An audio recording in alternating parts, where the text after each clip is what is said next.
प्रजाभ्यो भयन्नः पशुभ्यः दिक्कालाद्यनवच्छिन्नानन्तचिन्मात्रमूर्तये स्वानुभूत्येकमानाय नमः शान्ताय तेजसे। ॐ यथेमां वाचं कल्याणीमा वदानि जनेभ्यः ब्रह्मराजन्याभ्यां शूद्राय चार्याय च स्वायचारणाय च। ॐ शान्तिः शान्तिः शान्तिः। श्रद्धेय आचार्य दीक्षा शास्त्री जी, श्रद्धेय रश्मि सुखी जी, श्रद्धेय विनोद मित्तल जी, अन्य सभी सहयोगी मातृशक्ति भद्र पुरुषों, स्वाध्याय को लेकर के एक बात याद आ गई। हम लोग जो है ये ऋषि दयानंद की जीवन कथा को पढ़ रहे हैं। बहुत सारे ग्रंथ स्वामी दयानंद की जीवनी को लेकर के लिखे गए हैं और उनमें से ये मुझे बहुत अच्छा लगा। मैंने इसको पढ़ा है 2 बार, तो बहुत अच्छा लगा और भाषा बहुत अच्छी है इसकी। एक जेन एडम्स नाम की महिला हुई और उसको 1960 ईस्वी में नोबेल पुरस्कार प्राप्त हुआ था। तो वो महिला जब बहुत छोटी थी, बच्ची थी, 2 साल की 4 साल की बच्ची थी, तब उसकी माँ का निधन हो गया था। तो वो पिता के साथ में, पिता ने दूसरा विवाह नहीं किया, तो पिता के साथ में वो बड़ी हो रही थी। और जब वो थोड़ी बड़ी हुई तो उसको लगा कि इस जो बच्ची है इसके अंदर हीन भावना आ रही। हम लोग जो है, हमारा जो ईगो है, हमारा अहम भाव है, किसी का अहम संतुष्ट होता रहता है कि मैं अपने बिजनेस के विकास में लगा रहूं, किसी को कोई बहुत छोटी छोटी बातें मनवाने का होता है। और ये बात जो है ना, हम लोग हमारे जो वास्तविक लक्ष्य है, जैसे एक माता पिता का वास्तविक लक्ष्य क्या हो सकता है कि मुझे बच्चा ठीक प्रकार से, जितनी उसकी कैपेसिटी है उतना विकास वो कर पाए, ये उसका लक्ष्य होना चाहिए। लेकिन अगर माता पिता का लक्ष्य ऐसा हो जाए कि ये मेरी बात माने, चाहे मेरी बात गलत हो या ठीक हो, अगर कोई बच्चा किसी माता पिता की गलत और सही सारी बातें मानता हो, तो माता पिता ये सोचते हैं या आसपास के लोग सोचते हैं भाई कितना अच्छा बच्चा है। लेकिन माता पिता का लक्ष्य ऐसा नहीं होना चाहिए। तो उनका लक्ष्य ये होना चाहिए कि भाई जो जो कमी है उसके अंदर उसका विकास हो। और मेरा सम्मान ही करना, माता पिता का सम्मान बच्चे को करना चाहिए, बहुत सारे उसके कारण है, लेकिन एकमात्र बच्चा ऐसा ही हो कि माता पिता का सम्मान ही करता हो लेकिन विश्व के लिए उसका कोई योगदान नहीं हो, या सारी दुनिया की हानि पहुंचा करके माता पिता का सम्मान करता हो, तो ऐसे बच्चे को भी आप अच्छा नहीं कह सकते। तो एक अच्छे पिता का, माँ का ये दायित्व होता है कि वो बच्चे का भरपूर विकास कैसे हो वैसा सोचे, वैसा विचारे। तो उस पिता ने, जो एक संपन्न पिता था, उसने अपनी लड़की के को देखा कि भाई इसके अंदर कुछ हीन भावना लग रही है। हीन भावना जो है ना व्यक्ति के, अगर अगर सामने वाला पढ़ा लिखा है तो आप हाथ कैसे मसल रहे हैं, एक हाथ से दूसरे हाथ को कैसे हाथ लगा रहे हैं, आप चेहरे के ऊपर हाथ कहाँ कहाँ पर कितनी बार लगाते हैं। बातचीत में कई लोग जो है ना बार बार चेहरे पर हाथ लगा रहे हैं। तो बहुत सारे ऐसी चीजें होती है जिससे ऐसा प्रकट हो जाता है कि व्यक्ति अपने आप को कुछ कमतर आंक रहा है, अपने आप को कम समझ रहा है कुछ। तो पिता को जब पता चला तो उन्होंने क्या किया, उस लड़की को, जेन एडम्स जिसका नाम था, उसने उनको पुस्तकें पढ़ने के लिए दी और महापुरुषों की जीवनियां दी। उनको ये नहीं पता था कि भाई ये किस कारण से इसके अंदर हीन भावना आई, लेकिन महापुरुषों की जीवनियां पढ़ने को दी। अच्छा, बहुत संपन्न परिवार था तो गुड़िया को ने पुस्तकें पढ़ी और पुस्तकों में सब जगह पर ये आया कि इन्होंने भी गरीबों की सेवा की, दीन दुखियों की सेवा की। जो भी भाषा वहां पर रही होगी उस भाषा के अंदर ये आया कि गरीबों की सेवा की, दीन दुखियों की सेवा की। अब संपन्न परिवार की इकलौती लड़की को क्या पता दीन दुखी क्या होते हैं, आसपास कोई दीन दुखी होता ही नहीं। जैसे आजकल कॉलोनीज है, पॉश एरिया के अंदर कोई गरीब आदमी रहता नहीं, और गरीब आदमियों की जो कॉलोनी है उसमें कोई संपन्न व्यक्ति जाकर नहीं रहना चाहता। तो ये भी एक मानदंड बने हुए हैं मनुष्य के बड़े और छोटे होने के। तो जब उसने पढ़ा और ये देखा कि भाई ये गरीबों की सेवा की, इसने भी गरीबों की सेवा की, उसने भी की, दीन दुखियों की सेवा की, लेकिन ये दीन दुखी होते क्या है ये उसको पता नहीं। देखा भाई ये दीन दुखी होते कौन है जिनकी सब सेवा किया करते थे, ये गरीब लोग कौन होते हैं। तो इसके मन में बड़ी इच्छा थी भाई ये जानने की, क्योंकि अगर हमने जैसे जैसे लोग देखे हो हमको दूसरी तरीके का विश्वास नहीं होता। अगर किसी व्यक्ति ने कभी कोई मांसाहारी न देखा हो तो उसको ये विश्वास ही नहीं होता कोई मांसाहारी भी होगा। किसी ने किसी दूसरे पशु को काटा ना हो, वो ये कैसे मान ले, वो उसको बताओ खाली आप कि भाई ये कुछ लोग होते हैं वो पशुओं को पकड़ लेते हैं उनको काटते हैं, तो ये बात को विश्वास ही नहीं कर पाएगा व्यक्ति जब तक देखेगा नहीं। वो कैसे मान लेगा, अच्छा ऐसा कैसे हो सकता है कोई दूसरे पशु को पकड़ ले। तो इनको ये नहीं पता चला भाई ये दीन दुखी होते कैसे हैं, क्या होते हैं जिनकी सेवा की जाती है, सब लोग जिनकी सेवा किया करते थे। तो एक दिन ये बस के अंदर बैठ करके यात्रा कर रही थी जेन एडम्स, तो यात्रा कर रही थी, तो यात्रा करते हुए इसको बस जो है वो धीमी चल रही थी, चलते चलते चलते बीच में बहुत धीमी हो गई। धीमी हो गई तो धीमी चल रही थी, तो जब धीमी होती है बस या रुक जाती है बिना स्टेशन के बिना बस स्टैंड के, तो सबकी जिज्ञासा होती है क्या बात है, ऐसा क्या हुआ क्यों धीमी चल रही। तो खिड़की से या जहां से भी नीचे देखा जा सकता था वहां से नीचे देखने की कोशिश की, भाई धीमी क्यों चल रही है।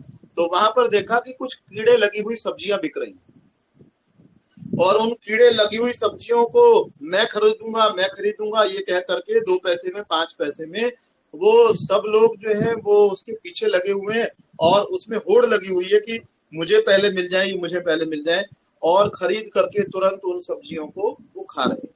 तो इससे क्या पता चला, इससे ये जानकारी प्राप्त हुई उसको, उस दिन ये पता चला भाई ये जो है ना ये गरीब लोग हैं, ये दीन दुखी ऐसे होते हैं। और उनको देखने के बाद में फिर उसके मन में आया कि मैं अब जो है इनकी सेवा किया करूंगा। पहले तो उसने किताब नहीं पढ़ा था, वहां से उसको लगा था कि ये करना चाहिए, तो उसके बाद में उसने कहा मैं इनकी सेवा करूंगी। और उसने उसका जो घर था, हॉलस्टेड स्ट्रीट है कोई शिकागो के अंदर, वहां पर उसका घर था, और उस घर को इसने हल हाउस का नाम दिया। उस हल हाउस के अंदर उसके बाहर उसने लिखा कि अगर आप भूखे हैं तो आप कृपया अंदर आइए, आपके लिए यहाँ पर भोजन की व्यवस्था है, क्योंकि बहुत संपन्न परिवार की थी। और अगर आपके पास में रहने का आश्रय नहीं है तो आप कृपया अंदर आइए, आपके लिए यहाँ पर रहने की व्यवस्था है। और अनेक वर्षों तक जब उसने इस प्रकार का कार्य किया तो उसको शांति के लिए नोबेल पुरस्कार जो है वो 6 चीजों के लिए दिया जाता है, उनमें एक चीज है शांति, कि किसी ने विश्व स्तर पर कोई शांति के प्रयास किए हो उसके लिए दिया जाता है। हालांकि उसमें भी हो सकता है कोई पक्षपात होता हो, उसमें भी कोई जैक लगता हो सकता है, लेकिन कुछ ना कुछ तो व्यक्ति ने किया ही होता है। जैक भी थोड़ा बहुत ही उठाया जा सकता है, किसी को उठाया जाएगा, कितना उठाया जाएगा, कुछ तो होगा व्यक्ति तभी उसको उठाया जाता है। तो उसको फिर नोबेल पुरस्कार दिया गया। मैं आपसे ये बात मैंने क्यों सुनाई यहाँ पर कि जो जीवनियां जो होती हैं इनको पढ़ करके बहुत सुंदर प्रेरणाएं जो है वो प्राप्त होती हैं। हम अपने बच्चों को और चीजें पढ़ने को दें उसकी अपेक्षा, क्योंकि और आसपास के लोगों की जो जीवनी है, अब ये जो जीवनी है ऋषि दयानंद की ये 150 साल पुरानी है, तो व्यक्ति ही है ना, 150-200 साल पुरानी जो पुस्तक है, तो हमको लगता है हम कनेक्ट कर पाते हैं। अगर हमको कोई कहता है जी 10,000 साल पहले ये हुए, पहले तो हमारे दिमाग में ये प्रश्न आता है पता नहीं हुए कि नहीं हुए, क्योंकि बहुत सारे लोग उन महापुरुषों के बारे में ये कहने में लगे हुए होते हैं जी ऐसे तो कोई महापुरुष हुआ ही नहीं। अच्छा कोई कहता है जी राम जो है ना वो पिताजी की इच्छा थी वन में चले गए, 14 साल राजपाट छोड़ के चले गए, लोग कहते हैं तो काल्पनिक बात होगी, कौन पिता की इच्छा कारण छोड़ के जाता है। अच्छा 9 लाख साल पुराना किसने देखा राम हुआ नहीं हुआ। तो जो आधुनिक समय के हैं 100 साल 200 साल पुराने, जिसको कम से कम व्यक्ति नकारता नहीं, कम से कम ये नहीं कहता जी ये तो हुए ही नहीं है, तो उनके जीवन को पढ़ करके एक व्यक्ति को कहो ये अच्छा काम होता है ऐसे करना चाहिए, एक पता चले व्यक्ति ऐसा हुआ था, ऐसा पैदा हुआ था, उसने ये काम किया था, तो उनको पढ़कर के व्यक्ति को निश्चित रूप से प्रेरणा प्राप्त होती है। हम लोग जितनी बार पढ़ेंगे, 1 बार 2 बार 4 बार पढ़े, हमारे अंदर की मलिनताएं जो है उससे साफ होने की संभावना निश्चित रूप से बढ़ती है। अगर हमारा उद्देश्य यही हो, जैसे छोटे बच्चे क्या करते हैं, उनको 5वीं क्लास में 10वीं में 8वीं में 7वीं में किताब याद कराई जाती है, वो भी अच्छा है कि जाकर के तुमने बोलना है। उनका उद्देश्य कितना ही होता है भाई हमने तो ये कहानी जो है या ये दृष्टांत जो है या महापुरुष के बारे में ये बात जाकर के बोलनी है और फर्स्ट प्राइज मिलेगा, सेकंड प्राइज मिलेगा। अगर हमारा ऐसा इतना छोटा सा लक्ष्य नहीं है, इतना छोटा सा उद्देश्य नहीं है, उस समय उन बच्चों के लिए वही अच्छा होता है कि उनको आदत पड़ती है, धीरे धीरे करके उनको उसका महत्व पता चलता है। लेकिन बड़े होने के बाद में हमारा उद्देश्य जो है वो यहाँ से कुछ अच्छा प्राप्त करना, अपने जीवन को सुधार लेना।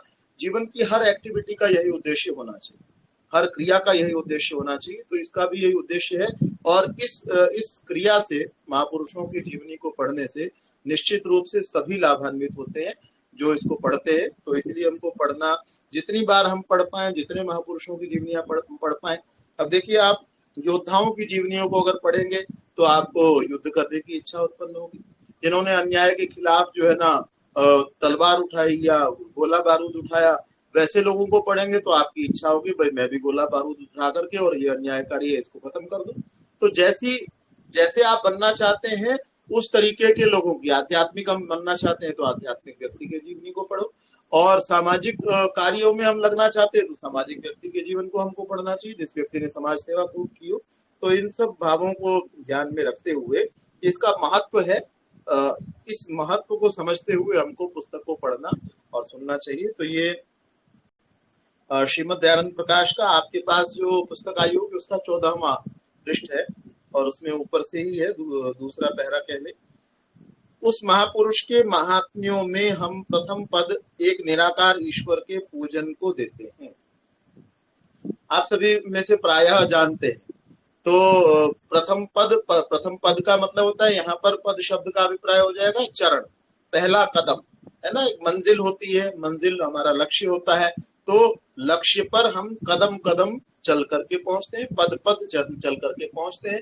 तो कह रहे हैं कि स्वामी दयानंद का जो जीवन है उसमें पहला चरण क्या है कि निराकार की उपासना करने वाले वो। दो प्रकार की उपासना प्रचलित है। एक तो कुछ लोग तो निरीश्वरवादी हैं, जो ये कहते हैं जी भगवान नाम की कोई सत्ता संसार के अंदर है ही नहीं। दूसरे और हैं, वो कहते हैं भगवान है तो सही लेकिन इस आकार में है।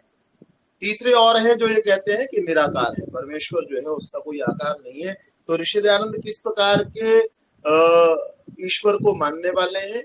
ऐसे ईश्वर को मानने वाले हैं जो आकृति वाला नहीं, निराकार है। और इसके जो जड़ है वो उन्होंने वेदों से प्राप्त की। वेद के अंदर ऐसा लिखा हुआ है कि न तस्य प्रतिमा अस्ति यस्य नाम महत् यशः, जिस परमेश्वर के नाम का बहुत बड़ा यश है उसकी कोई प्रतिमा नहीं है, उसकी कोई आकृति नहीं है। इसलिए मनुष्य को निराकार ईश्वर की उपासना करनी चाहिए। और उपासना का मतलब जो है कोई थाली घुमाना नहीं होता। हम में से कोई व्यक्ति ऐसा भी सोच लेता है कि भाई कोई थाली लेकर के और उसमें कोई पूजा की सामग्री रख करके और उसको घुमाना, इसको उपासना कहा जाता होगा। उपासना का मतलब है समीप बैठना। उप का मतलब होता है समीप, आसन का मतलब बैठना। तो उपासना क्या है? समीप हो जाना। और सामीप्य जो है किस किस चीज का सामीप्य होता है? जैसे एक माँ और एक उसका बच्चा या उसका बेटा बेटी या उसका पोता पोती। तो किसी महिला का, पुरुष का पोता पोती या बेटा बेटी, वो दूर होते हुए भी हृदय से समीप होते है ना, बहुत दूर बैठे हुए लेकिन हृदय की बहुत समीपता का अनुभव व्यक्ति करता है। तो जरूरी नहीं है कि केवल स्थान की ही समीपता हो। तो परमेश्वर के साथ समीपता जो बनानी है वो स्थान की दूरी तो है ही नहीं परमेश्वर के साथ। परमेश्वर हर जगह पर विराजमान है। तो मेरी जो आत्मा है, मैं जो हूँ, उसके अंदर भी परमेश्वर है। जब उसके अंदर भी है तो उससे स्थान की दूरी तो है ही नहीं, है ना। जैसे पानी के अंदर नमक हो, अब कोई कहे जी ये पानी और नमक की जो दूरी है, पानी और नमक की वहां पर स्थान की दूरी नहीं है। हाँ, पानी में कोई नमक ढेले के रूप में हो, जैसे सेंधा नमक होता है और वो घुला ना हो तो हम कह सकते हैं, पानी में डल करके भी कह सकते हैं दूरी है जो इसकी बनी हुई, उसको आप स्थान की दूरी कह सकते हैं। लेकिन पानी में घुला हुआ नमक, पानी में घुली हुई चीनी, उसको आप कैसे कहेंगे जी पानी और चीनी में स्थान की दूरी है? तो परमेश्वर की और जीवात्मा की स्थान की तो दूरी कुछ है नहीं। फिर दूरी किस प्रकार की? उपासना क्या है? समीप किस लिए बैठना है? समीप होने का प्रयास क्या करना है? दूरी जो है वो ज्ञान की दूरी है। मेरे पास में कोई चीज हो, कोई चीज मुझे नहीं दिखाई देती, उसके बहुत सारे कारण होते हैं। कोई चीज मेरी आंखों से मुझे नहीं दिख रही है, उसके बहुत सारे कारण संभव है। एक कारण हो सकता है कि वो चीज आंखों से देखने लायक ही ना हो। हवा मुझे आंखों से दिखाई नहीं दे रही है तो क्योंकि आंखों से देखने लायक नहीं, इसलिए दिखाई नहीं दे रही। और कोई चीज मेरी आंखों से बहुत दूर है तो नहीं दिखाई देगी। जैसे मुझे यहाँ से लंदन दिखाई नहीं दे रहा, लंदन के किसी कमरे में या लंदन में एफिल टावर इस समय कैसे दिखाई दे रहा है, या जहां पर भी वो है, तो या बुर्ज खलीफा जहां पर है वो मैं यहाँ से बैठा नहीं देख सकता, आप अपने घर से बैठ करके उसको यहाँ नहीं देख सकते हैं। तो वो क्यों नहीं देख पा रहे हैं? दूरी होने के कारण से। तो और बहुत पास होने के कारण कोई चीज नहीं दिखती। आप अपनी उंगली के अंदर ये निशान है ना, बीच बीच में निशान है, ये आपको दिखाई देंगे, दूर से देखेंगे। आप इसको बिल्कुल आंख के पास ले आएंगे तो भी नहीं दिखाई देंगे। तो बहुत समीप होने से भी कोई चीज नहीं दिखाई देती, अति सामीप्य से नहीं दिखाई देती, बहुत दूर होने से नहीं दिखाई देती, कोई चर्म चक्षुओं के द्वारा देखने योग्य नहीं है, देखी ही नहीं जा सकती है, इस कारण से नहीं दिखाई देती। और बीच में कोई व्यवधान है तो नहीं दिखाई देती। आप किसी कमरे के अंदर बैठे हुए हैं, कमरे की दीवार की दूसरी तरफ क्या है, दूसरे कमरे में क्या है, अगर पूरा आच्छादन है तो आपको नहीं पता चलेगा। अनुमान तो आप कर सकते हैं, भाई जब हम वहां उस कमरे से आए थे तो वहां पर ये रखा हुआ था।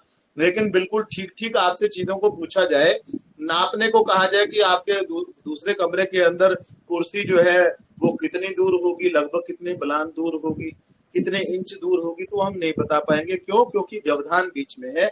ऐसे ही अज्ञानता के कारण से भी दूरी होती है ना। अब कपड़े का नाप है, कोई दर्जी है, वो कपड़े पड़े पड़े कपड़े को देख करके बता देगा कि ये कपड़े का नाप इतना होना चाहिए, है ना।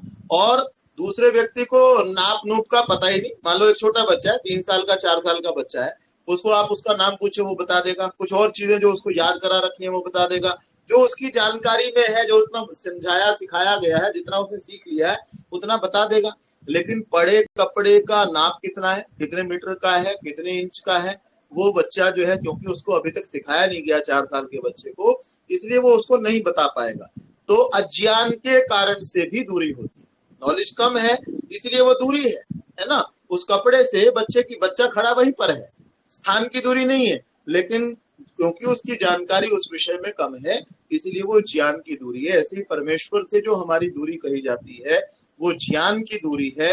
और उपासना जो है, समीप बैठना जो है, वो अपने अंदर जो ईश्वर विषयक अज्ञान है उसको परिवर्तित कर लेना, उसके बारे में अधिक से अधिक जान लेना। और सामीप्य कैसे प्राप्त किया जाता है? हम उस व्यक्ति से दूर होते चले जाते हैं जिसकी हम निंदा करते रहते हैं, है ना। अपने पड़ोसी की भी खूब निंदा आप करेंगे, बुराई करेंगे, निंदा का यहाँ पर अभिप्राय है बुराई करेंगे, बहुत बुरा बुरा कहेंगे कि ये इसके अंदर ये बुराई, ये बुराई, ये बुराई। जब हम ज्यादा ज्यादा ये बात करेंगे कि इसके अंदर इतनी इतनी बुराई, तो हम उससे दूर होते चले जाते हैं। और परमेश्वर के हमको पास बैठना है, उप आसन करना है, समीप बैठना है। उसका तरीका क्या है कि आप परमेश्वर की प्रशंसा करें। प्रशंसा क्या करें? स्तुति करें। क्या? परमेश्वर के गुणों का बखान जितना मर्जी चाहे आप कर सकते हैं। तो उसके द्वारा क्या होता है? सामीप्य को प्राप्त किया जाता है। दुनिया में भी लोगों के सामीप्य को प्राप्त करने का तरीका क्या है? आप उनकी प्रशंसा करो। दुनिया में तो झूठी प्रशंसा से भी लोग करीब आ जाते हैं, लेकिन परमेश्वर को झूठी प्रशंसा से आप करीब नहीं ला सकते। आप अपने व्यवहार में बदलाव करने से, अपने जीवन में बदलाव करने से, अपने आप को अच्छा बनाने से और परमेश्वर की स्तुति करने से उसके समीप हो सकते हैं। और उसके समीप जाने से हमारा लाभ होगा, भगवान का कोई लाभ नहीं होगा। कोई सोचने लगे जी मैं भगवान की उपासना कर रहा हूँ, भगवान की स्तुति कर रहा हूँ, इससे भगवान ही खुश हो जाएगा, तो ऐसा कुछ होने वाला नहीं है। जैसे आग के पास आप जाते हैं तो आग से उष्णता आपको ही प्राप्त होती है, मैं जाऊंगा तो मुझे ही प्राप्त होगी।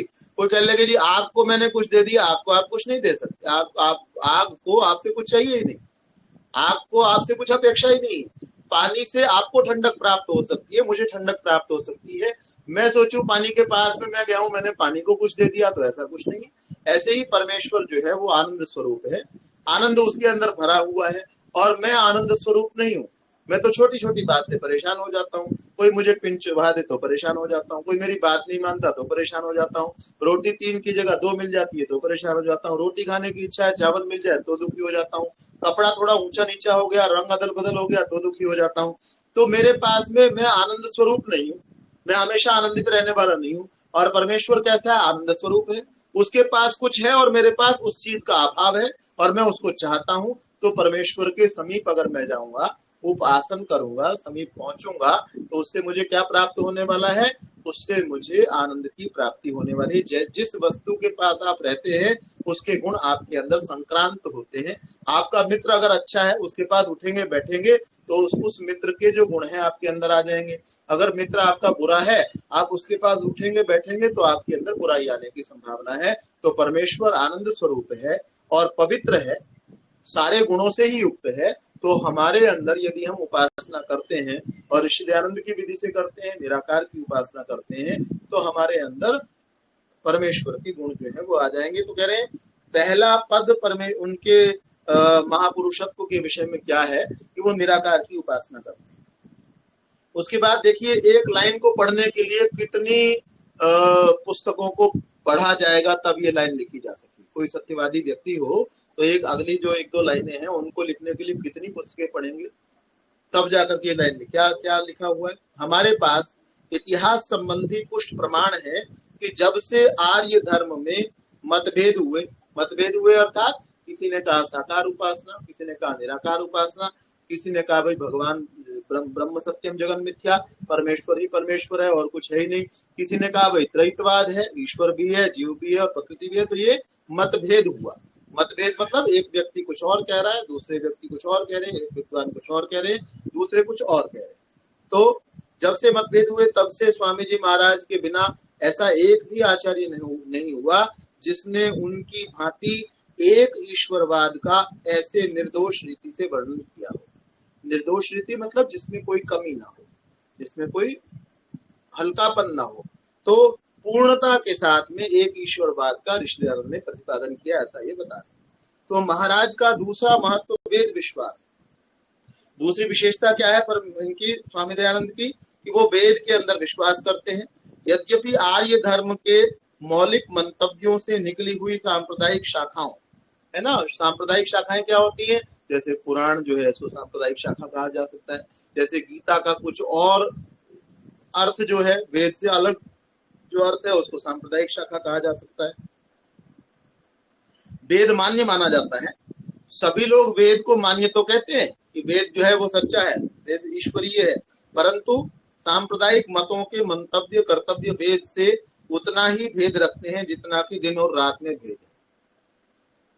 एक तरफ तो वो ये कह रहे होते हैं कि वेद को हम मानते हैं, वेद ही सत्य है, लेकिन उनके जो मंतव्य है अपनी पुस्तकों में लिखे हुए जो मंतव्य हैं वो इतना अंतर उनके अंदर होता है जैसे दिन और रात के अंदर अंतर होता है ना।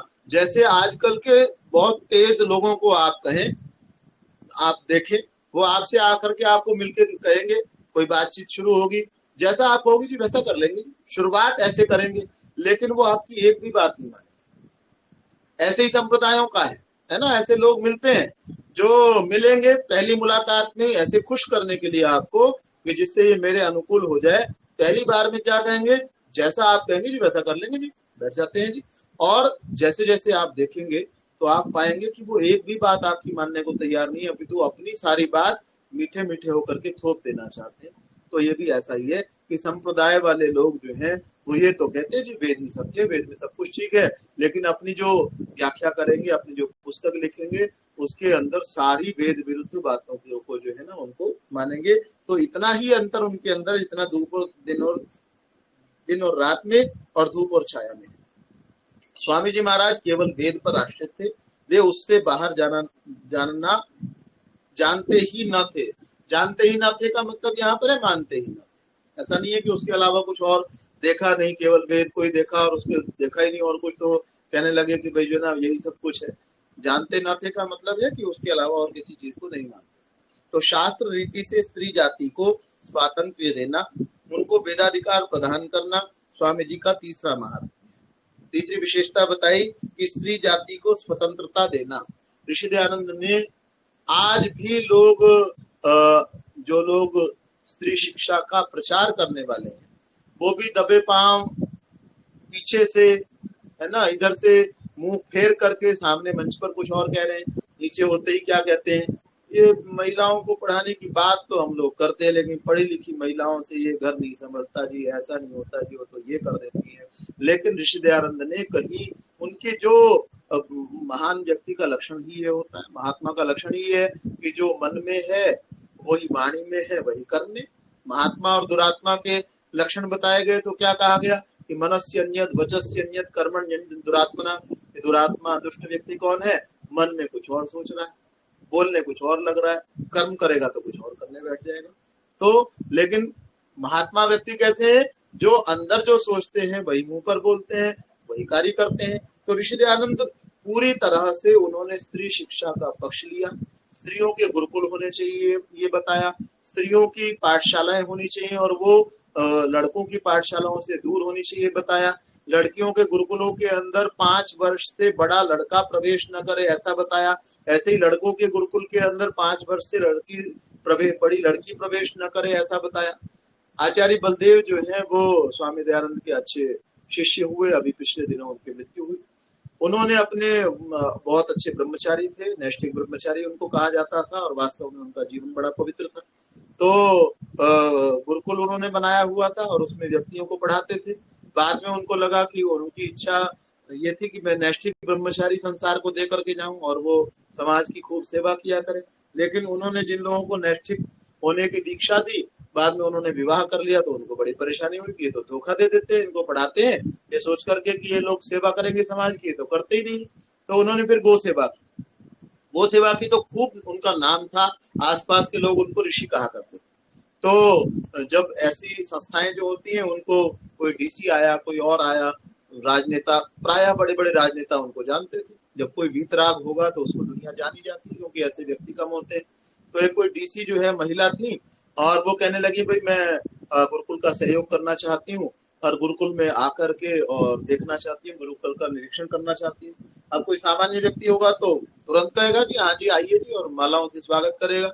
लेकिन उन्होंने तो संदेश भिजवाया कि हमारे यहाँ तो महिलाओं का प्रवेश वर्जित है जी, आप 5 वर्ष से बड़े हो और हमारे यहाँ 5 वर्ष से बड़ी लड़की जो है, महिला जो है वो आ नहीं सकती। तो ऐसे सिद्धांत वाले लोग है ना, जो सरकार की देखिए ना, डीसी तो उसको तो बहुत सारे अधिकार प्राप्त होते हैं एक शहर के विषय में, और उसके अंदर एक आश्रम को बनाने वाला, एक आश्रम को चलाने वाला, गो सेवा करने वाला व्यक्ति कह लगे जी आपका यहाँ प्रवेश वर्जित है, तो कह लगे भाई ये तो व्यक्ति स्त्री विरोधी है, कोई सहयोग इसको नहीं करना है। तो खैर, तो ऋषि दयानंद ने जो है वो स्त्री जाति की उन्नति के लिए जो जो प्रकार हो सकता था उनकी शिक्षा का विशेष रूप से, और ये भी लिखा कि इनको वैद्यक की शिक्षा जरूर देनी चाहिए, आयुर्वेद की शिक्षा जरूर देनी चाहिए। तो ये लिख रखा है तीसरी विशेषता जो उनकी है शास्त्र रीति से, स्त्री जाति को स्वातंत्र्य देना, स्वतंत्रता देना। स्वतंत्रता क्या होती है कि वो निर्णय कर सके, है ना। बहुत सारी बातें ऐसी प्रचलित है कि स्त्रियों की बुद्धि जो है ना वो घुटने के अंदर होती है। भैया अगर घुटने के अंदर कोई ऐसा मानता है घुटने के अंदर बुद्धि होती है, तो महिलाएं जो अभी हेलीकॉप्टर उड़ा रही हैं, तो जो उनको चुन रहे हैं उनकी बुद्धि कहाँ, पैरों में होगी जाकर। अगर कोई पुरुष किसी महिला को घुटनों की, जिसकी बुद्धि घुटने के अंदर है, उसको हेलीकॉप्टर सौंप देता है, हवाई जहाज सौंप देता है चलाने के लिए, सेना के अंदर भर्ती कर लेता है और उसको जो है वो दे देता है, क्या नाम, राइफल दे देता है और AK-47 दे देता है चलाने के लिए, अगर बुद्धि घुटने के अंदर है, या महिला जो ड्राइवर होती हैं उनको कहेंगे, उसके ऊपर बहुत सारे जोक लोगों ने बना रखे हैं। तो ये सब बातें जो है वो असत्य हैं। इसी बात को ध्यान रखते हुए ऋषि दयानंद ने भरपूर समर्थन किया स्त्रियों की शिक्षा का, और उनको भरपूर अधिकार देने की भी बात की, उनको वेदाधिकार प्रदान करना, है ना। स्वामी जी का तीसरा महात्म्य है, उनको वेद पढ़ने का भी अधिकार दिया। उनसे पूर्व आयामों आचार्यों में ऐसी उदारता कभी नहीं दिखाई, किसी भी आचार्य ने। बड़े बड़े अभी एक जैन मत को मानने वाली एक महिला सरोज कोचर नाम से है और अध्यापिका है, वो पढ़ा रही है, प्राध्यापिका है जयपुर के अंदर। तो उनके जो जैन उसके अंदर है, वो जैन समुदाय के अंदर आती है, लेकिन उनको इस बात की बड़ी नाराजगी थी कि हमारे यहाँ भी महिलाओं को उतना आदर जो है वो प्राप्त नहीं है।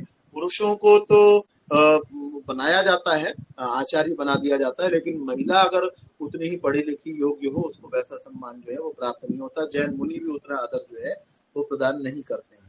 तो ऋषि दयानंद का जो है वो ये बात रही कि उन्होंने वेदाधिकार भी दिया, वेद पढ़ने का भी अधिकार उनको जो है वो दिया। समय हो गया है, और चाहते हैं और कर लेंगे, नहीं तो फिर कल और करते हैं। शांति पाठ कर लें।